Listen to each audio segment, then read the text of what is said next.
चलिए आज के इस वीडियो में देख लेते हैं जो लोकस एकेडमी में क्लास 11th के लिए टेस्ट हो रहे हैं उसके जो टेस्ट नंबर 8 हैं जो 100% डेडिकेटेड है इक्विलिब्रियम चैप्टर के ऊपर। तो उनके क्वेश्चंस के सोल्यूशन देखेंगे।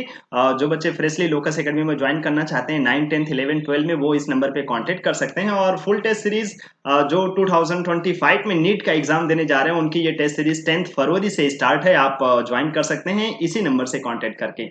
और उसका पूरे जब तक नीट नहीं हो जाएगा तब तक वीकली टेस्ट होंगे और उसका वन टाइम पेमेंट है 3000। आप ज्वाइन कर सकते हैं उसे, ठीक है। चलिए एक एक करके क्वेश्चन की तरफ चलते हैं। पहला क्वेश्चन हमारे पास है डेल्टा जी नॉट अगर लेस देन जीरो हो। आपको ये फॉर्मूले याद रखने चाहिए कि delta G equals to delta G not plus R T L N Q करके ये एक फेमस फॉर्मूला है। अगर हम इसमें कंडीशन लगा दें इक्विलिब्रियम की कंडीशन, तो जब हम इक्विलिब्रियम की कंडीशन लगाते हैं तो एट इक्विलिब्रियम ये जो डेल्टा जी है वो जीरो हो जाते हैं और क्यू की वैल्यू बन जाती है इक्विलिब्रियम कांस्टेंट के बराबर। तो ये फॉर्मूला बन के आ जाता है delta G not equals to minus R T L N of equilibrium constant. ध्यान रखें जो जिन बच्चों ने टेस्ट दिया है वो तो अपने सोल्यूशन देख लें जिन क्वेश्चन में प्रॉब्लम है, लेकिन अगर टेस्ट नहीं दिया है तो एक एक करके क्वेश्चंस को पहले खुद से ट्राई करिए और फिर सोल्यूशन तो आपके सामने है ही, आप फटाफट सोल्यूशन देख सकते हैं। अब देखिए हमसे बोल रहा है अगर एक delta G not less than one होगा, लेस देन जीरो निगेटिव में चाहते हैं, तो डेल्टा जी नॉट आपको नेगेटिव में तो मिल जाएगा लेकिन उसके लिए जो एल एन वाला फंक्शन है वो पॉजिटिव होना पड़ेगा। उसके लिए तुम्हारा equilibrium constant more than one होना चाहिए। जबकि यहाँ लिखा है कि अगर ये ऐसा होगा तो equilibrium constant less than one होगा, जो कि एक गलत स्टेटमेंट है। सेकेंड स्टेटमेंट में देखिए delta G not is more than zero. अगर हम delta G not more than zero रखेंगे मतलब पॉजिटिव रखना चाहेंगे, तो अगर डेल्टा जी नॉट पॉजिटिव रखना चाहते हो तो उसके लिए तुम्हें इक्विलिब्रियम कांस्टेंट खुद ऐसा रखना पड़ेगा जिससे कि वो नेगेटिव में आए और उसके लिए equilibrium constant should be less than one, ठीक है। तो ये भी गलत स्टेटमेंट हो गया क्योंकि अगर डेल्टा जी नॉट हम पॉजिटिव चाहते हैं तो equilibrium constant less than one होना चाहिए, क्योंकि लॉग या L N less than one होने पर नेगेटिव होता है और वो नेगेटिव और सामने का नेगेटिव क्या हो जाएगा, पॉजिटिव। तो दोनों ही स्टेटमेंट क्या है, फॉल्स। तो पहले का आंसर क्या बन जाएगा अपने पास, D option. Second number question की तरफ चलते हैं। एट हमसे क्वेश्चन बोला है for a concentrated solution of weak electrolyte A2B3 the concentration of जिसका कंसंट्रेशन हमें दे रहा है C, the degree of dissociation alpha. तो हमसे जानना चाहता है इसका एल्फा क्या होगा, डिग्री ऑफ डिसोसिएशन। तो ये सिंपल ऐसे क्वेश्चंस होते हैं कि अगर हम किसी इलेक्ट्रोलाइट को पानी में तोड़ना चाहते हैं तो 2 times of a 3 times of b में ऐसे टूट जाएगा। अब अगर हम इसके कंसंट्रेशन को सी मानते हैं और यहाँ से सी अल्फा जाएगा तो ये बनेगा 2 टाइम्स ऑफ सी अल्फा, ये बनेगा 3 टाइम्स ऑफ सी अल्फा। और अब इसका इक्विलिब्रियम कांस्टेंट अगर आप लिखना चाहते हैं तो आप लिख दीजिए इक्विलिब्रियम कांस्टेंट के लिए आपको करना ही क्या है, अब लिखेंगे 2 टाइम्स ऑफ सी अल्फा का square into 3 times of C alpha का cube divided by C minus C alpha, ऐसे बनेगा अपने पास। लेकिन अगर आप ये सॉल्व करना चाहते हैं, केवल अल्फा की वैल्यू निकालना चाहते हैं, तो वो हमसे ये नहीं जानना चाहता है कि हमारे पास ये वाला डेटा कितना होगा। अगर हम इसको सॉलिड जैसा ट्रीट करते हैं तो इस पूरे की जगह पे क्या लिख सकते हैं, वन। क्योंकि किसी इलेक्ट्रोलाइट बोल रहे हैं, नॉर्मली ये सब सॉल्ट होते हैं जो सॉलिड स्टेट में होते हैं, जिनके लिए सॉलिबिलिटी प्रोडक्ट होता है। बस जहां पर इक्विलिब्रियम कांस्टेंट लिखा है ना वहां पर केएसपी लिखा होता तो आपको ज्यादा अच्छे से समझ में आता। तो ठीक है, तो हम इसको करेंगे क्या, फटाफट इसके इक्विलिब्रियम कांस्टेंट को इक्वल टू करेंगे और ये बन जाएगा 108 और सी टू दी पावर देखेंगे तो 5 बन जाएगा अपने पास और एल्फा टू दी पावर बन जाएगा 5। देखिएगा सी और अल्फा सेम पावर में रहेंगे अपने पास। तो अगर आप अल्फा निकालना चाहते हैं तो बनेगा equilibrium constant divided by 108 C to the power 5 और जो अल्फा की पावर है वो इधर आ जाएगा 1 अपॉन में।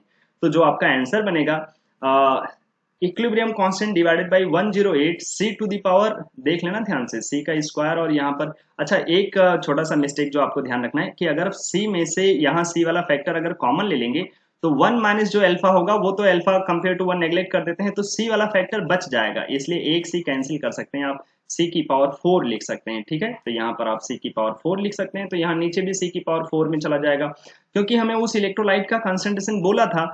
तो हम अगर उसके कंसंट्रेशन को ले लें, अब पूरा सॉल्व करेंगे तो एक अजीब सा इक्वेशन बन जाएगा। लेकिन जो यहाँ पर 1 माइनस अल्फा है ना, ऐसा मान के जा रहे हैं कि वो वीक इलेक्ट्रोलाइट बोल रहे हैं तो अल्फा 1 के कंपैरिजन में नेग्लेक्टेड होगा, तो इसलिए 1 माइनस अल्फा की जगह पर लगभग 1 लिख सकते हैं। और जो नीचे सी का फैक्टर है ऊपर सी की पावर 5 है तो कैंसिल होकर सी टू द पावर 4 बचेंगे। तो जो हमारे पास अल्फा की वैल्यू होगी वो ए ऑप्शन से मैच हो जाएगी, ठीक है।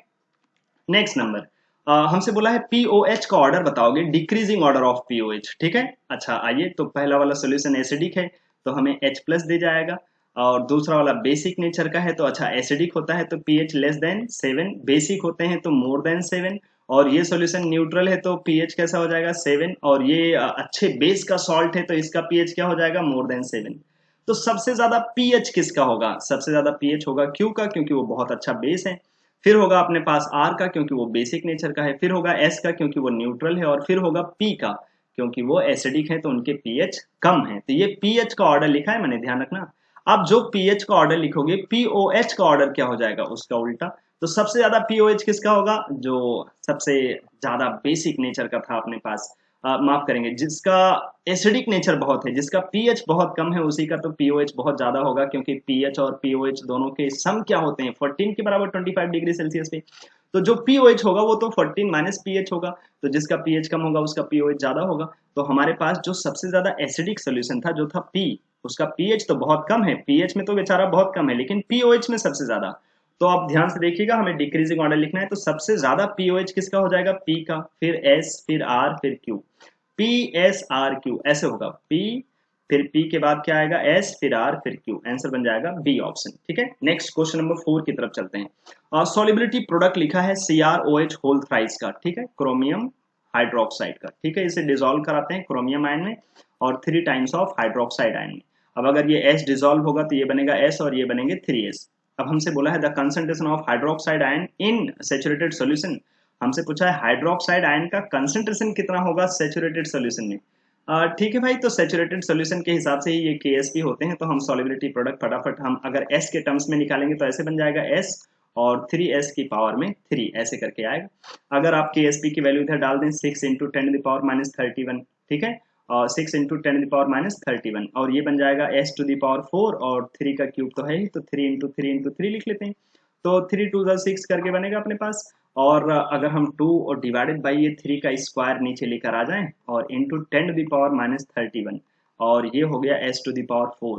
अब ध्यान से देखना, तुम्हें क्या निकालना है, तुम्हें बताना है हाइड्रोक्साइड आयन कंसंट्रेशन। तो जो हाइड्रोक्साइड आयन कंसंट्रेशन है वो तो 3 टाइम्स ऑफ सॉलिबिलिटी है। तो जब आप सॉलिबिलिटी निकालेंगे तब तो यहाँ पर हमारे पास फैक्टर में ये पावर में 1/4 आ जाएगा। लेकिन जब आप 3 टाइम्स ऑफ सॉलिबिलिटी निकालेंगे तो यहाँ पर आपको 3 से मल्टीप्लाई भी करना होगा दोनों तरफ, 3 टाइम्स ऑफ सॉलिबिलिटी। तो जब आप 3 से मल्टीप्लाई करेंगे, उसको अंदर लेकर जाएंगे, तो थोड़ा ध्यान दीजिएगा, ये 3 है, अंदर लेकर जाओगे तो वो जो 1/4 है उसकी पावर में 4 करना पड़ेगा।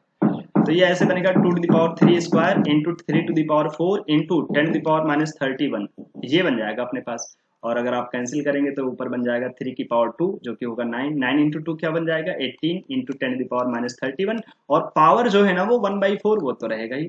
तो ये हो जाएगा 3 टाइम्स ऑफ सॉलिबिलिटी, और यही 3 टाइम्स ऑफ सॉलिबिलिटी क्या है? Hydroxyl ion concentration. तो ये बनेगा आंसर आपके पास 18 इंटू 10⁻31 और होल टू द पावर 1/4। ठीक है, आंसर बनेगा बी। इन्हीं सब कामों के लिए आपको ज्यादा टाइमिंग दिया गया था। ये टेस्ट आपका 1 घंटे 15 मिनट का था। अब अगर आपने टेस्ट के सबसे ऊपर कॉर्नर में टाइमिंग पे ध्यान दिया हो। नेक्स्ट क्वेश्चन नंबर 5 पे चलते हैं। अगर हम क्वेश्चन को पढ़ते हैं तो हमें बोला जा रहा है in a saturated solution of sparingly soluble strong electrolyte AgIO3 silver iodate, जिसका मोलर मास है 283, the equilibrium which sets is in this तरीके का हमारे पास इक्विलिब्रियम है। इफ द सॉल्युबिलिटी प्रोडक्ट जो हमें दिया जा रहा है वो है 10⁻⁸। What is the molar mass, माफ करेंगे, what is the mass of AgIO3 contained in 100 ml of its saturated solution.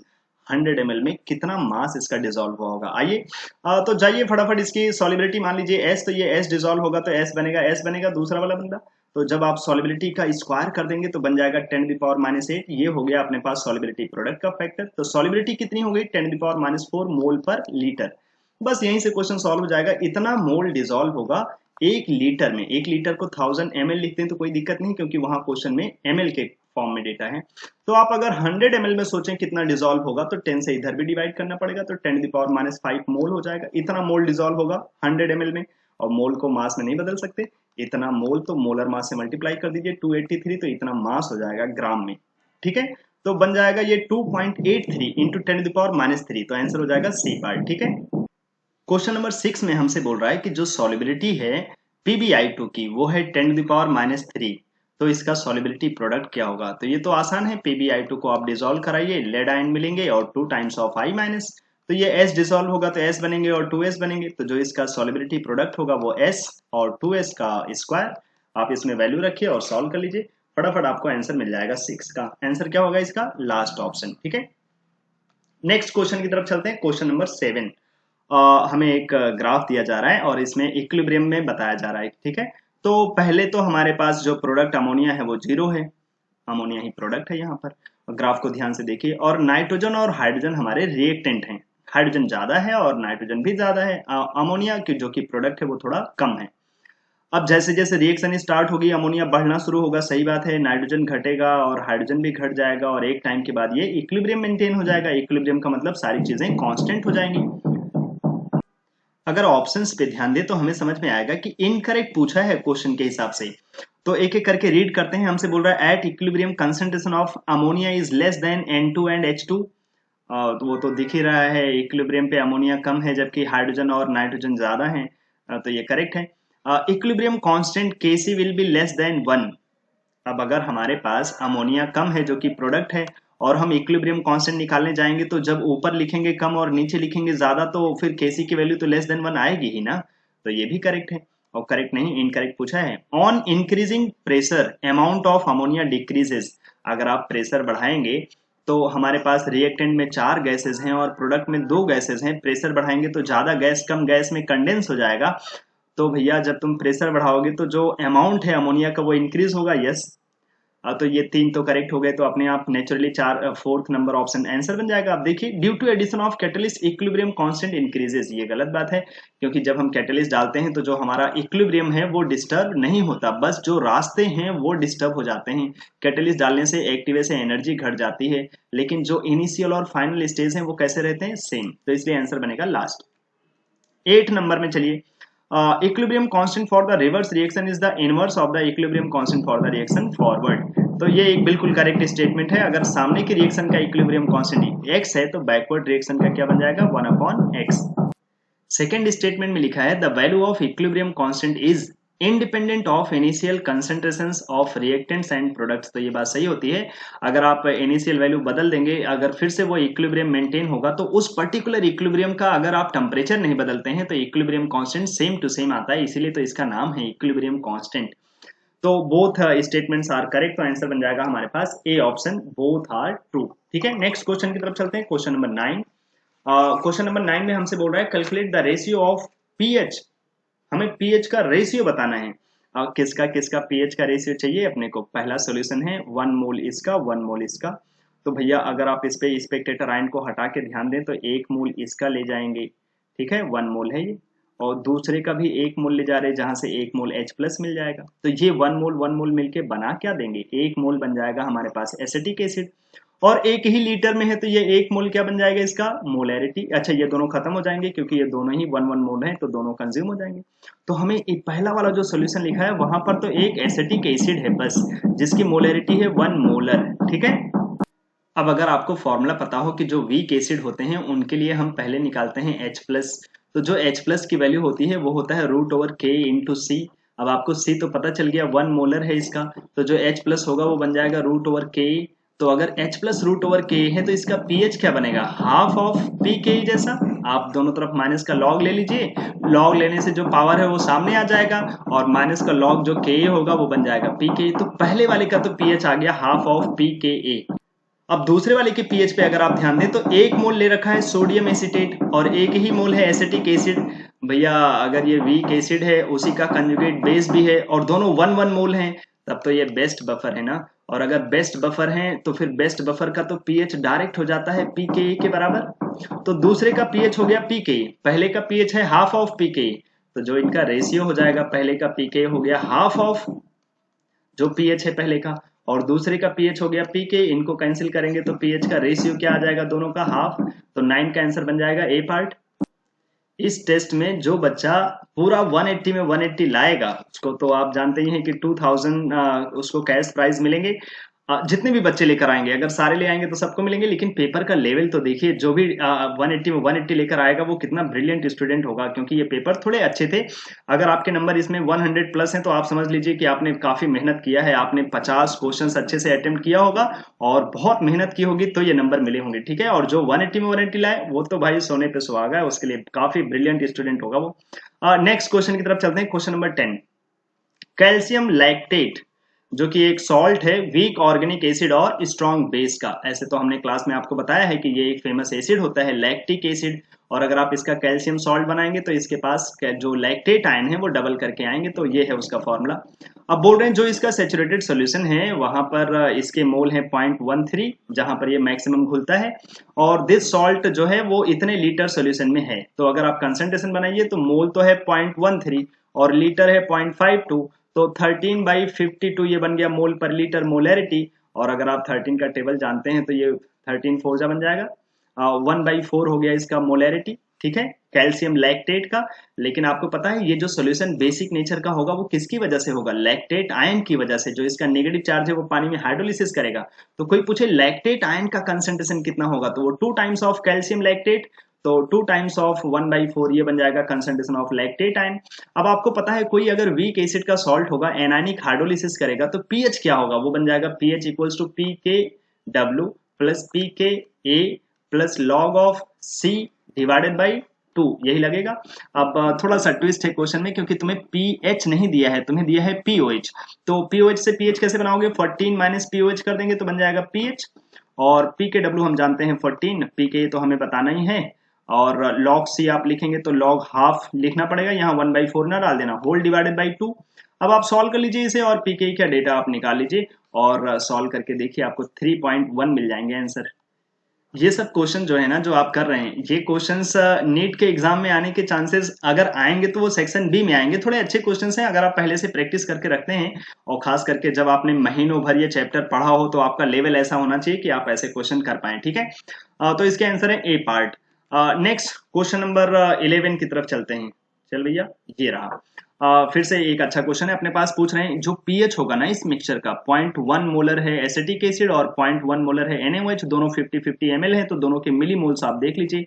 अब एसिटिक एसिड है तुम्हारे पास 5, 50 इंटू 0.1, और OH माइनस भी 50 इंटू 0.5, तो वो 0.1 करोगे इन दोनों को मल्टीप्लाई करके तो मिली मोल्स आ जाएंगे। तो ये दोनों तो कंप्लीटली खत्म हो जाएंगे भाई, बनाएगा हमारे पास एक बेसिक सोल्यूशन, क्योंकि ये दोनों ही कंप्लीट हो जाएंगे। तो H और OH पानी बना लेगा और बनाएगा क्या, एसीटेट आयन। कितने मिलीमोल, 5, और फाइनल वॉल्यूम कितना हो जाएगा 100 ml। तो फाइनल इसका कंसंट्रेशन क्या हो जाएगा 5/100। और फिर से ये एनायनिक हाइड्रोलिसिस से पीएच बताएगा, तो पीएच हो जाएगा pKw प्लस pKa, और Ka की वैल्यू 10⁻⁵, तो pKa कितना 5 प्लस लॉग ऑफ C, उसका कंसंट्रेशन कितना 5/100 डिवाइडेड बाई 2। ये वो फॉर्मूला लगा दिया एनायनिक हाइड्रोलिसिस से पीएच, क्योंकि ये दोनों तो कंप्लीटली कंज्यूम हो गए ना, इनकी जगह पर तो हमें एक सॉल्ट मिलेगा जो कि एक अच्छे बेस और वीक एसिड का सॉल्ट होगा, एनायनिक हाइड्रोलिसिस करेगा। तो आप बस यहाँ पर वैल्यूज डाल दीजिए, आपको आंसर्स मिल जाएंगे। 14 प्लस 5 19, और ये बन गया अपने पास 5 इंटू 10⁻², तो -2 बाहर ले लीजिएगा, और लॉग तो ये पूरा ऐसे सॉल्व कर लीजिएगा, 14 प्लस 5 -2 प्लस 0.7, ठीक है, डिवाइडेड बाई 2। अब बस आप इसको सॉल्व करिए, आपको आंसर मिल जाएगा 8.85। नेक्स्ट 12 नंबर पे चलते हैं, ये थोड़ा इजी है। Calculate the amount of acetic acid present in 1 litre of the solution जिसका अल्फा 1% है। तो आपको पता है अल्फा कैसे निकालते हैं, √K/C, वीक एसिड के लिए परसेंटेज है तो इंटू 10⁻²। अब जाइए, अल्फा की वैल्यू 1 है, के की वैल्यू 1.8 इंटू 10⁻⁵, और कंसंट्रेशन तो आप निकालिए। आप चाहे तो ऐसे भी आन सकते हैं, मोल पर लीटर, एक ही लीटर है तो जो कंसंट्रेशन होगा वो मोल के बराबर हो जाएगा इंटू 10⁻²। आप सॉल्व करिए तो यहाँ से आपको मिल जाएंगे मोल, ठीक है, दोनों तरफ स्क्वायर कर दीजिए मन करे। तो स्क्वायर करेंगे तो आपको मिलेगा ये 10⁻⁴, और इधर कंसंट्रेशन आ जाएगा तो ये बनेगा 1.8 इंटू 10⁻⁵ इंटू 10⁴। अब यही कंसंट्रेशन ही मोल बन जाएगा क्योंकि पर लीटर सोल्यूशन है, तो ये बन जाएंगे 0.18, ठीक है, ये हो गया मोल। अब मोल से मास बना लीजिए, तो mole into molar mass acetic acid का कितना 60, तो बस आप मल्टीप्लाई करिए, इसके आ जाएंगे मास, ठीक है, मल्टीप्लाई करना आपको पता ही है। तो 12 का आंसर क्या हो जाएगा, last option. Next question number 13 की तरफ, पीएच ऑफ दिस सॉल्यूशन, ये फिर से अगेन एक एनायनिक हाइड्रोलिसिस का सॉल्यूशन है, तो आप फटाफट पीएच बता दीजिए। पीएच इक्वल्स टू पीकेडब्ल्यू प्लस पीके, ध्यान से देखिए तुम्हें केबी दिया है तो वहां से आ जाएगा पीकेबी जो कि होगा 10, तो पीकेई कितना बन जाएगा 4, तो आप डालिए 4 प्लस लॉग ऑफ सी वो बनेगा 10⁻³ डिवाइडेड बाई 2। अब रखिए यहाँ पर वैल्यूज डालिए और सॉल्व कर लीजिए, तो 13 के आंसर आपको मिल जाएंगे 7.5। बेसिक होना था तो बेसिक ये वाला तो वैसे भी नहीं होगा, आप थोड़ा ध्यान से देखिएगा और सॉल्व कर लीजिए। तो ये बनता है ऐसे 14 + 4 - 3 डिवाइडेड बाई 2, तो 14 + 4 बन गया 18 और माइनस उसमें से 3 कर दीजिए तो 15 डिवाइडेड बाई 2, तो आजकल तो ये 7.5 ही होंगे। 14 नंबर की तरफ चलते हैं। हमें इसका इक्विलिब्रियम कांस्टेंट दे रखा है और बोला जा रहा है कि जो इक्विलिब्रियम था उसमें दोनों के मोल सेम थे। तो बताइए H2 का मोल कितना है इक्विलिब्रियम पे। तो जाइए आप डायरेक्ट इक्विलिब्रियम कांस्टेंट लिख दीजिए 4 × 10⁻² इक्वल्स टू इसका कंसंट्रेशन और डिवाइडेड बाई CO का कंसंट्रेशन, क्योंकि मोल सेम है वॉल्यूम सेम है तो उनका कंसंट्रेशन भी सेम होगा, तो वो दोनों कैंसिल हो जाएंगे और H2 बचेगा केवल, तो H2 के कंसंट्रेशन का स्क्वायर, तो आपको H2 के कंसंट्रेशन का जो स्क्वायर है वो मिल जाएगा 1/4 × 10⁻²। आप रूट ले लीजिए तो बन जाएगा 1/2 × 10। ये बन गया मोल पर लीटर। मोलैरिटी आई है आंसर नहीं, क्योंकि उसने मोल पूछा है। तो जाइए इसको लिख दीजिए mole of hydrogen divided by volume of solution, तो ये बन गया मोल पर लीटर। तो आप यहाँ से मोल निकाल सकते हैं, moles of hydrogen present in the equilibrium, तो ये बन जाएगा 5 डिवाइडेड बाय 2 × 10। तो देखिए ये 1/4 बन जाएंगे जिसका आंसर हो जाएगा 0.25। अगर प्रैक्टिस शीट अच्छे से सॉल्व किया हो तो ये तुम्हें प्रैक्टिस शीट इक्विलिब्रियम के 1 नंबर में क्वेश्चन था, ठीक है। Next question number 15। हमसे बोला जा रहा है कहाँ कहाँ पर Kp will be more than Kc। ऐसा होने के लिए डेल्टा एन क्या होना चाहिए, पॉजिटिव। तो देखिए पहले में डेल्टा एन पॉजिटिव होगा, दूसरे में नहीं। तीसरे में थोड़ा ध्यान से देखिएगा, ये सॉलिड है और 2 गैस प्रोडक्ट में है, 1 गैस रिएक्टेंट में है, तो यहाँ भी डेल्टा एन पॉजिटिव है। और लास्ट वाले में तो नेगेटिव आ जाएगा क्योंकि 2 गैस प्रोडक्ट में है, 3 गैस रिएक्टेंट में है। तो आंसर क्या क्या बनेगा 1 और 3, तो 1 और 3 बन जाएगा बी पार्ट आंसर। सॉलिड पे थोड़ा ध्यान देना चाहिए था क्योंकि डेल्टा एन में केवल गैस के ऊपर ध्यान देते हैं। 16 नंबर क्वेश्चन। हमसे बोला जा रहा है कि आप स्टेटमेंट देखिए और बताइए क्या क्या करेक्ट है। तो solutions which resist change in pH on dilution और with the addition of a small amount of acids और alkali are called buffer solutions. Yes, HCl और NaCl बफर नहीं, गलत बात है। pH of buffer solution is not affected by dilution because the ratio under the log, जो log वाले term होते हैं ना, हिंडरसन इक्वेशन याद करिए, एसिडिक बफर का तो pH = pK + log ऑफ और सॉल्ट बाई एसिड या फिर सॉल्ट बाई बेस आ जाते हैं अलग अलग टर्म के लिए। तो ये जो रेशियो है, इसी रेशियो की वजह से ही तो कंसंट्रेशन चेंज नहीं होता, या ऐसे बोले रेशियो चेंज नहीं होता, लॉग की वैल्यू चेंज नहीं होती, क्योंकि रेशियो में वो जो वॉल्यूम का फैक्टर है वो कैंसिल हो जाता है। तो ये बात सही है। और लास्ट ऑप्शन में ये एक वीक एसिड वीक बेस का सॉल्ट है, तो is an example of strong acid strong base. अरे भैया इससे बड़ा झूठ क्या हो सकता है। तो सही क्या है 1 और 3, तो 1 और 3 करेक्ट हो जाएगा, बी पार्ट आंसर 16 में। 17 number, equilibrium is possible only in a closed system at a given temperature. Yes, both the opposing processes occur at the same rate at equilibrium. दोनों, हाँ, जब equilibrium होता है तो सामने और पीछे दोनों डायरेक्शन में रिएक्शन होती है, बट सेम रेट में। When equilibrium is attained at a given temperature, the value of its all parameter becomes equal. हाँ भैया जब equilibrium आ जाएगा तो सारे पैरामीटर तो इक्वल, मतलब कांस्टेंट तो हो ही जाते हैं। तो यही बोला है, लेकिन नहीं नहीं, यहाँ बोला है all of its parameter becomes equal. नहीं, सारे पैरामीटर तो कांस्टेंट हो जाते हैं, इक्वल कैसे हो जाएंगे भाई। किसी के मोल सेम थोड़ी ना हो जाएंगे सबके। Equilibrium constant increases when a suitable catalyst is added. अरे भैया कैटलिस्ट इक्विलिब्रियम कांस्टेंट पे चेंज नहीं लेकर आता। तो हमसे पूछा क्या है भैया, तो बताइए करेक्ट स्टेटमेंट क्या क्या है। तो पहला करेक्ट है और दूसरा करेक्ट है, तो first and second are correct, लेकिन जो थर्ड और फोर्थ है वो इनकरेक्ट है। तो फर्स्ट एंड सेकंड हमारे पास आंसर होनी चाहिए, क्योंकि जो थर्ड नंबर में बोला था ना, एक बार फिर से देख लेते हैं जो हमारे पास थर्ड नंबर का क्वेश्चन है बोला क्या है और उसमें आंसर क्या होना चाहिए। तो ठीक ही है, यहाँ पर बोला था सब चीजें इक्वल हो जाएंगी, लेकिन इक्वल तो नहीं होगा क्योंकि वेरिएबल रहेंगे, लोगों के मोल इधर उधर हो जाते हैं। तो आंसर क्या बनेगा, करेक्ट क्या क्या है, ऑल एक्सेप्ट 3 और 4। 3 4 को छोड़ करके सब करेक्ट है। यस। 18 नंबर पे आ जाइए, सॉलिबिलिटी प्रोडक्ट दिया है AX2 का, आप इसको सॉल्युबल बना लीजिए, ले जाइए इसको A और 2 टाइम्स ऑफ X में, ये S डिसॉल्व होगा, S बनेगा 2S बनेगा। आप लिखिए S और 2S का स्क्वायर इक्वल्स टू इसका KSP 3.2 × 10⁻11। तो आप बनाएंगे 4S³ इक्वल्स टू इसको 32 × 10⁻12 लिख सकते हैं। तो S³ बन जाएगा अपने पास 8 × 10⁻12। तो जो आपको S मिलेगा वो तो मिलेगा 2 × 10⁻3 से डिवाइड कर दीजिएगा उधर, तो 4। तो ये बन जाएगी उसकी सॉलिबिलिटी, और आप सॉलिबिलिटी जानना चाहते थे तो आंसर क्या बन जाएगा 18 का सी ऑप्शन। क्वेश्चन नंबर 19, जिसमें आपसे केवल एक फॉर्मूला पूछा है, स्ट्रॉन्ग बेस और वीक एसिड। फिर से एनायनिक हाइड्रोलिसिस, वीक एसिड होगा तो एसिड से एनायन आते हैं, एनायनिक हाइड्रोलिसिस होगा तो सारी चीजें प्लस में होनी चाहिए, और वही बनेगा pKw plus pK plus log C divided by 2। कई बार इस फॉर्मूले का आपने यूज किया, आंसर ए पार्ट बन जाएगा। क्वेश्चन नंबर 20 हमसे पूछा है in which case is the product formation favoured by decrease in pressure. Pressure कम करने से प्रोडक्ट ज्यादा होना चाहिए, तो उसका तो एक्सो एंडो से कोई लेना देना है नहीं। प्रेशर कम करेंगे तो एक्सपेंशन होगा, वॉल्यूम बढ़ जाएगा, रिएक्शन ज्यादा गैस की तरफ भागेगी। तो प्रोडक्ट में ज्यादा गैस होना चाहिए, जैसे पहले में ज्यादा गैस है, दूसरे में देखेंगे तो कम गैस है, और तीसरे में देखेंगे तो सेम ही गैस है, यहाँ फर्क नहीं पड़ेगा। और लास्ट में देखिए तो वाटर जब यहाँ जाएगा तो यहाँ भी प्रोडक्ट में ज्यादा गैस है, तो ये भी आंसर हो जाएगा। तो आंसर बनेगा 1 and 4, आंसर हो जाएगा लास्ट पार्ट।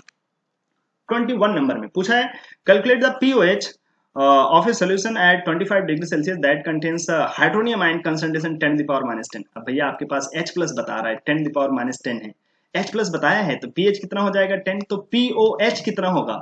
अब भैया POH हो जाएगा फिर 4, तो 4 हो जाएंगे ये POH एग्जैक्ट होंगे, क्योंकि यहाँ कोई एसिड बेस नहीं बोल रहा है, वो तो बोल रहा है हम बता रहे हैं तुम्हें कि सोल्यूशन में क्या है, H प्लस इतना है। तो अगर H प्लस इतना है तो डायरेक्ट आपको pH पता चल गया और वहां से आप POH बता देंगे। नेक्स्ट क्वेश्चन नंबर 22 में किसका pH जो है क्लोज टू 1 होगा। जाइए मिलाइए इनको, तो देखिए कहाँ पर हमारे पास एसिडिक सॉल्यूशन में pH 1 बन के आता है। तो ऐसे ही क्वेश्चन में क्या करते हैं, सारे अच्छे एसिड अच्छे बेस के सॉल्यूशन से तो मिला इनको मल्टीप्लाई करिए, तो ये होंगे 20, ये भी हो गए 20, तो दोनों तो कंप्लीटली खत्म हो जाएंगे, तो न्यूट्रल हो जाएगा, pH 7 का सॉल्यूशन हो जाएगा। यहाँ पर देखिए तो ये 5.5 है और बेस है हमारे पास 4.5, तो नेट में हमारा जो एसिड है वो 1 बच जाएगा, 5.5 minus 4.5 divide by final volume तो बन जाएगा 100, तो ये बन गया कंसंट्रेशन, तो 10 की पावर माइनस 2 हो जाएगा। तो pH कितना होगा भैया, pH तो 2 हो जाएगा, एसिडिक सॉल्यूशन में 2 नहीं चाहते, हम चाहते हैं 1 के पास। तो यहाँ आ जाइए, यहाँ पर तो ये बचेगा 1 और वो हो गए 9, यहाँ तो बेस बच जाएगा, बेस बचेगा तो pH मोर देन 7 हो जाएगा, ये गलत है।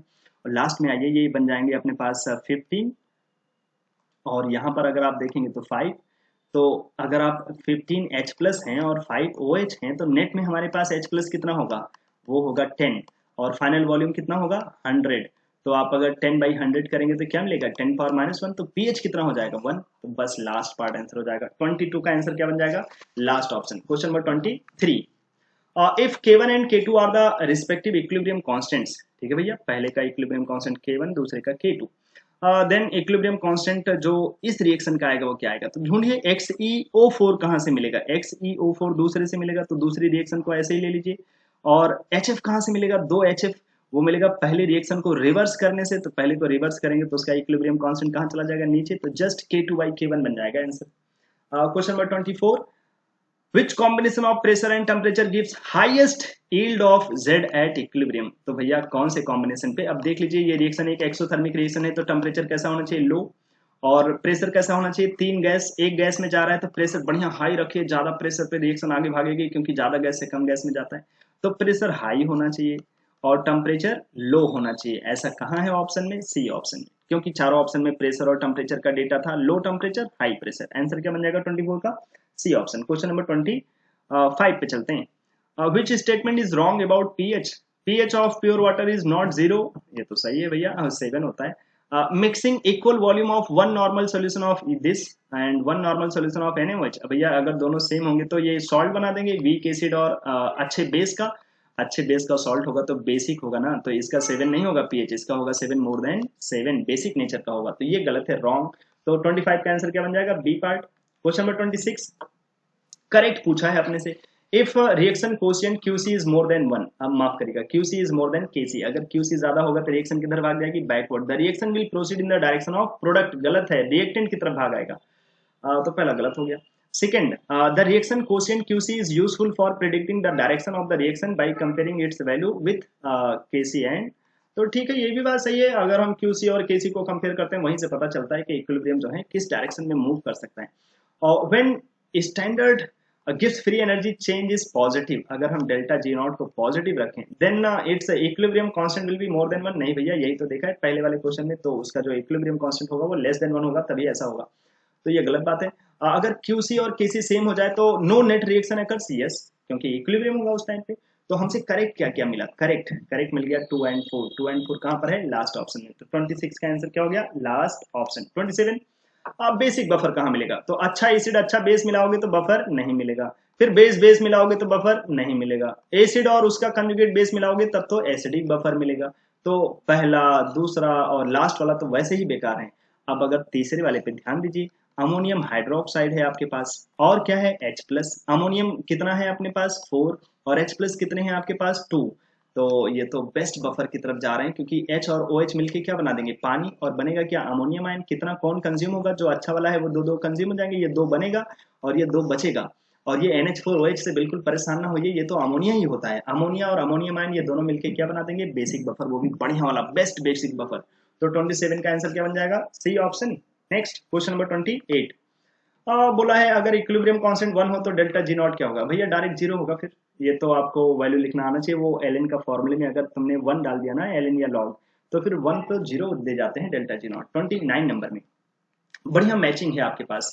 हमसे बोला है जो के टी प्लस 10 डिवाइडेड बाई के टी, परेशान ना होइएगा इससे, ये इक्विलिब्रियम कांस्टेंट है, इस चैप्टर में तो यही होता है भैया अपने पास। तो ज्यादा टेम्परेचर का जो इक्विलिब्रियम कांस्टेंट है, ये रेशियो आपको पढ़ना आना चाहिए। वो 2/1 लिखा है। ज्यादा टेम्परेचर पे इक्विलिब्रियम कांस्टेंट ज्यादा है, कम टेम्परेचर पे कम है। ऊपर T+10 है ना, ज्यादा टेम्परेचर पे ज्यादा है, कम टेम्परेचर पे कम है, मतलब ये रिएक्शन कैसी है, एंडोथर्मिक। तो पहले की मैचिंग हो जाएगी P से, अब पहला हो जाएगा P से। अब दूसरे की मैचिंग तो कराइए ही नहीं, तीसरे की मैचिंग पे चले जाइए। तीसरा तीसरा किससे मैच होगा, और तो तीसरा से मैच अगर हम ढूंढें तो 2 गैस यहाँ पर हैं, 1 गैस वहां पर है, तो प्रेशर से तो अफेक्ट होगा ही। अफेक्टेड बाई वॉल्यूम, यस, ये वॉल्यूम से अफेक्ट होगा। लेकिन जो लास्ट वाला है वहां एक सॉलिड है, तो वो प्रेशर से अफेक्ट नहीं होगा। तो आप अगर आप 3 4 भी मैच करा लें तब भी आपका काम बन जाए। तो जो 3 होगा अपने पास वो बन जाएगा S, क्योंकि वो वॉल्यूम से इफेक्ट होगा, और 4 बन जाएगा अपने पास Q। तो 3S 4Q, ऐसा फिर आंसर बन जाएगा ए पार्ट। नेक्स्ट क्वेश्चन नंबर 29 के बाद 30। The value of ionic product of water is temperature independent. गलत बात भैया, टेम्परेचर बढ़ाओगे तो आयनिक प्रोडक्ट जो है बढ़ जाते हैं, तो ये गलत हो गया। Larger the value of dissociation constant is stronger is the acidious. A mixture of ammonium chloride and ammonium hydroxide act as buffer, ये भी सही है, बेसिक बफर काम करता है। Larger the value of pKb stronger the base, अरे गलत बात है भैया, पीकेवी बढ़ाओगे घटाओगे तो वो गधा हो जाता है, बेकार। केबी होना चाहिए, अगर केबी बढ़ता है तो फिर बेसिक स्ट्रेंथ बढ़ती है। तो क्या क्या हो जाएगा, इनकरेक्ट, नॉट इनकरेक्ट, माफ करिएगा, नॉट इनकरेक्ट पूछा है, नॉट इनकरेक्ट मतलब करेक्ट पूछा है। तो करेक्ट क्या क्या है, 2 एंड 3। तो 2 एंड 3 आंसर कहाँ मिलेगा, 30 का लास्ट ऑप्शन में, ठीक है। नेक्स्ट क्वेश्चन नंबर 31 की तरफ चलते हैं, आसान सा क्वेश्चन है। बेरियम हाइड्रोक्साइड के सॉल्यूशन का पीएच क्या होगा। तो ये तो डबल करके हमें OH माइनस देगा, ये हो गया बेरियम हाइड्रोक्साइड, इसका डबल हो गया इसका OH माइनस। तो OH माइनस के डेटा पे आप थोड़ा ध्यान दीजिए, तो ये बन जाएंगे 5 × 10⁻³ तो जो आपका POH बनेगा वो 3 - log 5। भैया तो पीएच क्या बनेगा, 14 - 3 + log 5, और log 5 होते हैं 0.7, तो 11.7 बन जाएगा आंसर। 11.7 कहाँ है, फर्स्ट ऑप्शन में, तो 31 का आंसर ए पार्ट।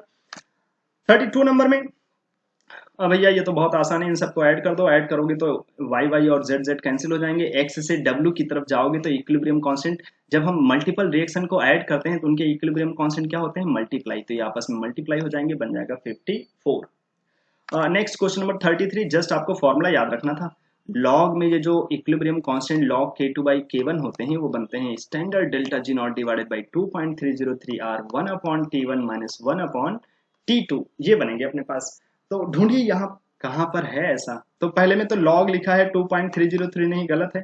ऐसे ही लास्ट वाले में अगर आप ध्यान दें तो ये 2.303 नीचे होना चाहिए था, और यहाँ पर तो माइनस डाल दिया। K2/K1 में यहाँ माइनस नहीं है, माइनस तो वो सब माइनस करते समय यहाँ चले जाते हैं।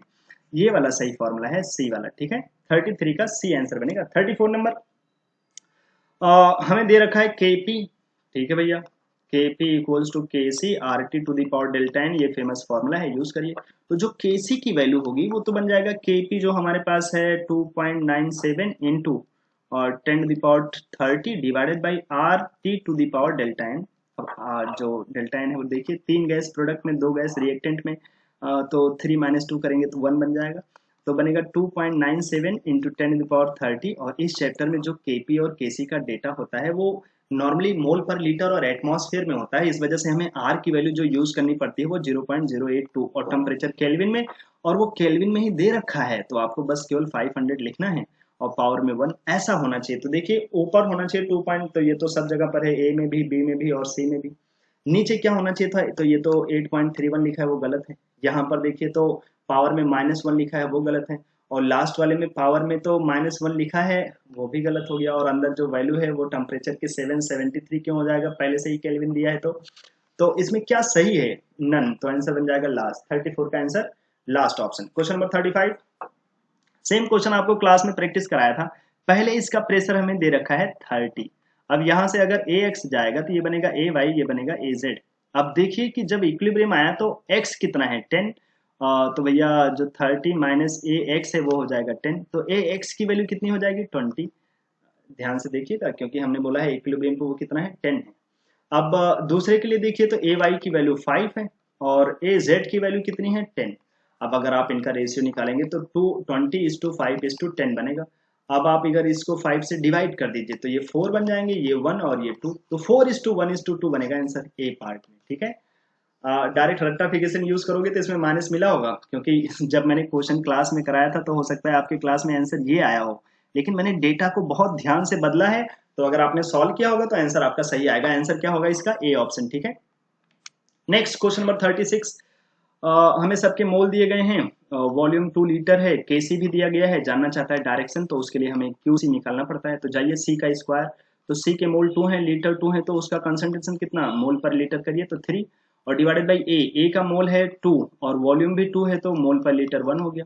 और बी के लिए देखिए उसके मोल हैं 4 और लीटर हैं 2, तो 4/2 करेंगे तो 2 उसका क्यूब, तो ये बनेगा 9/8, और 9/8 तो आपको पास 1 पॉइंट ऐसे मिलेंगे। ये 9/8 आपको सॉल्व करेंगे तो आपको मिलेगा ये 1.125, और जो आपके पास केसी लिखा है वो 1.2 है। अब आप देख लीजिए क्यूसी बड़ा है या केसी, तो क्यूसी तो 1.125 लिखा है और केसी है 1.2, तो आप देखिए केसी बड़ा है, और अगर केसी बड़ा है तो रिएक्शन किस डायरेक्शन में जाएगी? फॉरवर्ड डायरेक्शन में। क्यूसी छोटा हो गया ना, तो अभी रिएक्शन और होगी तब इक्विलिब्रियम आएगा, तो रिएक्शन की डायरेक्शन हो जाएगी फॉरवर्ड। 36 का आंसर क्या हो जाएगा? ए पार्ट, फॉरवर्ड जाना है ना भाई आगे। 37 नंबर में फॉर द डिसोसिएशन रिएक्शन। अच्छा, ये तो अब सेक्शन बी चल रहा है जिसमें आपको 15 में से 10 करने थे, तो यहाँ पर ऑप्शंस थे आपके पास। तो ये जो केपी के क्वेश्चन होते हैं प्रेशर और अल्फा वाले, तो वहां पर हम 1 से शुरू कर सकते हैं, अल्फा जाएगा तो 2 अल्फा बनेगा। अब आप लिखिए केपी इक्वल्स टू उसका मोल divided by total mole into total pressure power में 2, डिवाइडेड बाई इसका मोल divided by total mole into total pressure. ठीक, अब आप इसको सॉल्व कर लीजिए तो ये बन जाएंगे 4 alpha square P divided by 1 minus alpha square. अब यहाँ कहीं नेग्लेक्शन के लिए बोला नहीं है तो बिना नेग्लेक्ट के निकालिए, तो ये बन जाएंगे अपने पास 4 के पी माइनस 4 अल्फा स्क्वायर, माफ करिएगा ये मैं उल्टा लिखा, ये के पी का टर्म इधर मल्टीप्लाई हो जाएगा ना आपके पास, तो ये बन जाएगा K P minus K P alpha square equals to 4 alpha square P. तो आप अल्फा स्क्वायर वाला टर्म उधर लेकर चले जाइए, तो ये बन जाएंगे प्लस में, अल्फा स्क्वायर कॉमन ले लेना, तो ये बन जाएगा K P divided by 4p plus के पी, और अगर ये स्क्वायर है इसे रूट में दे देना, तो kp divided by 4p plus kp ऐसे बनेगा, kp divided by 4p plus kp, और पूरे का रूट आंसर बन जाएगा B option. Question number 38, delta G equals to delta G not plus R T L N Q, ये सही है। ऑन इंक्रीजिंग वॉल्यूम, जब वॉल्यूम बढ़ाओगे तो रिएक्शन ज्यादा गैस की तरफ जाती है, एक्सपेंशन होगा तो रिएक्शन बैकवर्ड भाग आएगी, तो decreases the yield of ClF3, yes. Observe vapour density decreases when volume increases, भैया अगर हम वॉल्यूम बढ़ाएंगे तो रिएक्शन ज्यादा गैस की तरफ जाएगी, मोल्स जिधर ज्यादा होंगे, तो वॉल्यूम बढ़ाने से आगे जाएगा, मोल्स बढ़ेंगे, मोल्स बढ़ते हैं तो जो वेपर डेंसिटी है ना वो घट जाती है, तो observe vapour density decreases, yes. और लास्ट वाले में चलिए, तो ये जो फॉर्मूला होता था ना, ये फेमस, इस फॉर्मूले के ऊपर काफी क्वेश्चन दिया है मैंने, तो जो ये लॉग के फॉर्मूले होते हैं, अगर हम यहाँ से लिखते हैं delta G not equals to minus R T L N of equilibrium constant लिखते हैं यहाँ पर, तो ये वाले डेटा से जब हम निकालते हैं डेल्टा जी नॉट की वैल्यू लिख करके, तो यहाँ माइनस ही आता है, तो यहाँ माइनस होना चाहिए, वहां प्लस होता है बीच में, तो ये गलत डेटा हो गया अपने पास, तो आंसर लास्ट हो जाएगा। 39 नंबर में बहुत जबरदस्त क्वेश्चन है, आपके पास forward rate constant backward rate constant है, तो आप इनका रेशियो निकाल लीजिए। रेशियो क्या बनेगा? इक्विलिब्रियम कांस्टेंट, तो ये बनेगा 0.2 डिवाइडेड बाई 10⁻⁻6, ऊपर ले जाएंगे तो ये बन जाएगा 2 इंटू 10⁻5, पहले का इक्विलिब्रियम कांस्टेंट। दूसरे में देखेंगे तो 0.5 डिवाइडेड बाई 10⁻⁵, तो ये ऊपर जाएगा तो बन जाएगा 5 इंटू 10⁻4। तो पहले तो इक्विलिब्रियम कांस्टेंट देख लो, क्योंकि इक्विलिब्रियम कांस्टेंट लिखा है ना, तो 1400 पे इक्विलिब्रियम कांस्टेंट क्या होगा? 2 इंटू 10⁻5, तो ये तो पहला ऑप्शन ऐसे ही बेकार है। और 1500 पे इक्विलिब्रियम कांस्टेंट क्या होगा? 5 इंटू 10⁻4, तो ए और सी तो बेकार है, आंसर या तो बी हो सकता है या फिर डी। अब देखिए एंडोथर्मिक है या एक्सो, तो देखिए आपने टेम्परेचर बढ़ाया 1400 से 1500, टेम्परेचर बढ़ाने से देखिए इक्विलिब्रियम कांस्टेंट का क्या हुआ, तो पहले तो था 20 इंटू 10⁻4, इसको अगर हम ऐसे पढ़ें तो कोई दिक्कत नहीं, तो पहले तो था 20 इंटू 10⁻4, और बाद में हो गया 5 इंटू 10⁴, मतलब इक्विलिब्रियम कांस्टेंट घट गया। जब हमने टेम्परेचर बढ़ाया तो इक्विलिब्रियम कांस्टेंट डिक्रीज कर गया, और टेम्परेचर बढ़ाने से अगर इक्विलिब्रियम कांस्टेंट घट रहा है तो रिएक्शन कैसे नेचर की है, एक्सोथर्मिक, और एक्सोथर्मिक है तो फिर आंसर क्या बन गया, बी पार्ट। 39 का आंसर हो गया अपने पास बी ऑप्शन। ठीक है, नेक्स्ट क्वेश्चन की तरफ चलते हैं। क्वेश्चन नंबर 39 के बाद 40। अगर इक्विलिब्रियम कांस्टेंट बहुत ज्यादा है तो ये इंडिकेट करता है कि मोस्टली प्रोडक्ट होगा yes, catalyst increases the value of equilibrium constant for endothermic. नहीं भैया, एंडो या एक्सो किसी का भी इक्विलिब्रियम कांस्टेंट कैटलिस्ट चेंज नहीं करता। Equilibrium constant for the given equilibrium decreases when ammonia is added. भैया ये केवल टेम्परेचर पे डिपेंड करता है। When the volume of the given reaction is doubled at equilibrium the KC will remain constant. Yes, तो ये सही है। तो करेक्ट कोड क्या बनेगा, ट्रू फॉल्स फॉल्स ट्रू, ऐसे बनेगा, true false false true, answer हो जाएगा C part. Question number 41, which one mixture can not form buffer solution. तो भैया जब बेस बेस को मिलाओगे, लास्ट वाले ऑप्शन को देखो, तो बफर नहीं बन सकता। Baking soda base KOH base आपस में कुछ करेंगे नहीं तो कैसे बनाएंगे बफर। और सब बफर बना सकते हैं, डायरेक्ट बफर नहीं है, ये डायरेक्ट बफर नहीं है, लेकिन ये मिक्सचर रिएक्शन करके बफर का फॉर्मेशन कर सकते हैं। 42 नंबर में ये तो सबसे आसान है, एक्स निकालना है तो gaseous product minus gaseous reactant, तो 1 प्लस हाफ माइनस 1, तो ये बन जाएगा अपने पास हाफ। तो हाफ आंसर बन जाएगा भाई Kp equals to KC RT to the power delta n। तो 42 का आंसर क्या बन जाएगा, A option. Next question number 43 की तरफ चलते हैं। भैया 0.1 नॉर्मल NH4OH और 0.1 नॉर्मल NH4Cl, तो ये तो सेम सेम हो गए और एक ही सोल्यूशन में, एक सोल्यूशन है जहां पर ये दोनों ऐसे हैं, तो फिर जो pH होगा वो तो pKa के बराबर हो जाएगा। हमसे पूछा है या बोले जो POH होगा वो बन जाएगा pKb के बराबर, क्योंकि ये बेस्ट बफर हो गए, लॉग के अंदर का डेटा तो 0 हो जाएगा। तो अब हमसे बोला है जो pH है सॉल्यूशन का वो तो है 9.25, तो हमें क्या मिल गया, फिर pKa पता चल गया।